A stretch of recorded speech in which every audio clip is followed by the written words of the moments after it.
আচ্ছা, চীন যে আবর্জনাগুলো ক্রয় করতে চাইছে, এই আবর্জনাগুলো দিয়ে হয়তো বা ওরা রিসাইক্লিং করবে।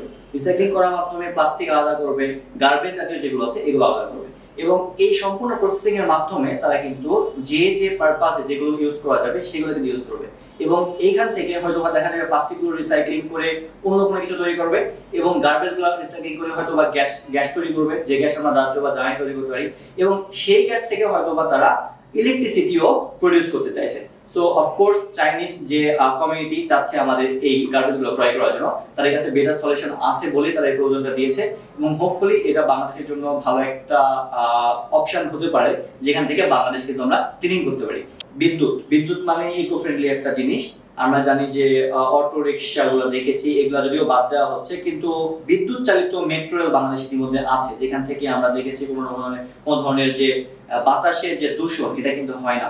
তো বিদ্যুৎ যদি আমরা উৎপাদন করতে পারি ভালোভাবে, আমাদের গ্যাসোলিন দিয়ে যেগুলো চলে, যেগুলো যানবাহন, এগুলো কিন্তু হ্রাস পাবে। তো এই ক্ষেত্রে আমাদের আমাদের পরিবেশের যে বাতাস দূষণ, এটা বায়ু দূষণটা কিন্তু হ্রাস পাবে। এবং একই সাথে যেহেতু আমরা একটা এই ময়লা বা গার্বেজ মেইনটেনেন্সের একটা ব্যবস্থা পাচ্ছি, তো সেক্ষেত্রে দেখা যাচ্ছে আবারও একবার আমরা কিন্তু এই বায়ু দূষণ থেকে রক্ষা পাচ্ছি। তো ডেফিনেটলি এটা বাংলাদেশের জন্য অনেক ইকো ফ্রেন্ডলি হবে।